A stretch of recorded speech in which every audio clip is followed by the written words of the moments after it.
12 సంవత్సరాలు ఏదైతే ఒక ఇంట్లో అద్దెకున్నట్లయితే ఆ ఇంటి పైన పూర్తి హక్కులు కూడా అద్దెకున్న వారిపై ఉంటాయని కూడా గతంలో చాలా మంది టెనెంట్లు కూడా ఓనర్లతోటి వివాదాల్లో ఉండేవాయి. కానీ ఈ వివాదానికి రీసెంట్గా సుప్రీంకోర్టు అయితే తెరవేసిందనే చెప్పొచ్చు. ది లిమిటేషన్ యాక్ట్ 1963 ప్రకారము ఒక 12 సంవత్సరాలు ఒక వ్యక్తి అదే ఇంట్లో తరచూ ఆ 12 సంవత్సరాలు ఉన్నట్లయితే దానిపైన ఆ ఇంటి పైన కూడా ఆ టెనెంట్కి మాత్రమే పూర్తి హక్కులు ఉంటాయి. కానీ దాన్ని అదునుగా చేసుకొని ఓనర్కి హక్కులు ఉండవంటూ కూడా చెప్పడం తప్పంటూ కూడా సుప్రీంకోర్టు అయితే చెప్పడం జరిగింది. దీన్ని టెనెంట్కి సమర్థిస్తూ కూడా ఢిల్లీ హైకోర్టు ఏదైతే ఉందో వాళ్ళకే పూర్తి హక్కులు ఉంటాయో చెప్పడం పైన కూడా సుప్రీంకోర్టు ఏదైతే ఇప్పటి వరకు 12 సంవత్సరాలు ఉన్నట్లయితే వాళ్ళకి ఎలాంటి హక్కులు ఉండవు, వాళ్ళు ప్రస్తుతానికి వాళ్ళు అద్దె ఇచ్చి ఉంటున్నారు కాబట్టి ఎవరైతే ఇంటి ఓనర్స్ ఉంటారో వాళ్ళకి మాత్రమే ది లిమిటేషన్ యాక్ట్ 1963 ప్రకారం కూడా వీళ్ళకి హక్కులు ఉంటాయని కూడా చెప్పడం జరిగింది. ఇప్పటి వరకు మనం చూసుకున్నట్లయితే ఈ యాక్ట్ ప్రకారం గతంలో 12 సంవత్సరాలు ఎవరైతే పూర్తిగా ఆ ఇంటికి అద్దె పే చేసి ఉంటారో దాని ప్రకారం వాళ్ళు ఆ పూర్తి హక్కులు 12 సంవత్సరాల తర్వాత పూర్తి హక్కులు కూడా రెంట్కున్న వాళ్ళ మీదకి వస్తాయి.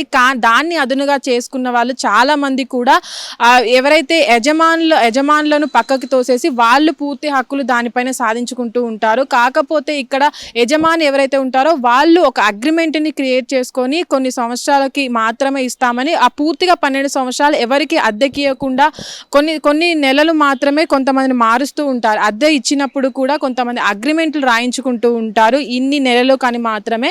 తర్వాత కూడా 12 సంవత్సరాలు ఒకవేళ ఎవరైనా ఇక్కడ ఉండకుండా ఆ యజమాని ఇక్కడ ఉండకుండా వేరే ప్రదేశంలో ఉండి 12 సంవత్సరాలు నమ్మి అతనికి ఇచ్చినట్లయితే చాలా మంది కూడా దీన్నే అదునుగా చేసుకొని ఆ యజమాని కన్నా కూడా 12 సంవత్సరాలు మేము ఉన్నాం కాబట్టి దీనిపైన పూర్తి హక్కు మాకే ఉంటుందని కూడా చాలా మంది కోర్టులను ఆశ్రయించిన పరిస్థితులు ఉన్నాయి.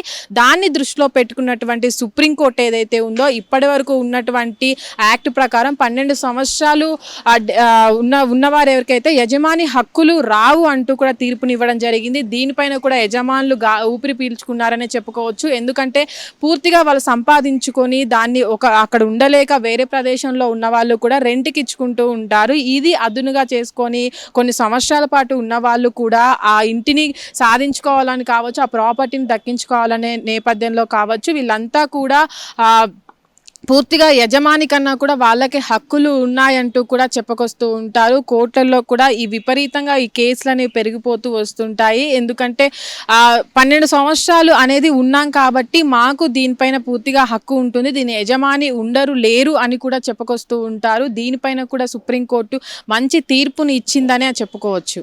హిట్ టీవీ యాప్, ఇందులో short news, live news, entertainment shows, movies, digital magazines తో పాటు మీ జిల్లా వార్తలను కూడా ఫ్రీగా చూడొచ్చు. ఇంకెందుకు ఆలస్యం, వెంటనే హిట్ టీవీ యాప్ ని డౌన్లోడ్ చేసుకుని ఫ్రీగా ఎంటర్టైన్మెంట్ పొందండి. Hit TV app, hit TV app, please download hit TV app. Hit TV app ని ఫ్రీగా డౌన్లోడ్ చేసుకుని ఎంజాయ్ చేయండి. మీకు నచ్చిన ఎంటర్టైన్మెంట్ కోసం హిట్ టీవీ యాప్ ని ఫ్రీగా డౌన్లోడ్ చేసుకుని ఎంజాయ్ చేయండి. హిట్ టీవీ యాప్ ని డౌన్లోడ్ చేసుకుని ఆస్వాదించండి, ఆశీర్వదించండి. ఇంతమంది సెలబ్రిటీలు హిట్ టీవీ యాప్ ని డౌన్లోడ్ చేసుకోండి అని చెప్తున్నారంటే ఎంత మంచి యాప్ ఆలోచించండి. అమెరికా అమెరికా అమెరికా అమెరికాలో చదవాలనుకునే వాళ్ళకి విశ్వసనీయమైన పేరు మన శౌర్య కన్సల్టెన్సీ. UK లో 1 year masters, UK లో 1 year masters, 2 years work permit up to 5 years visa. Contact Saurya Consultancy. Contact 89851 89851.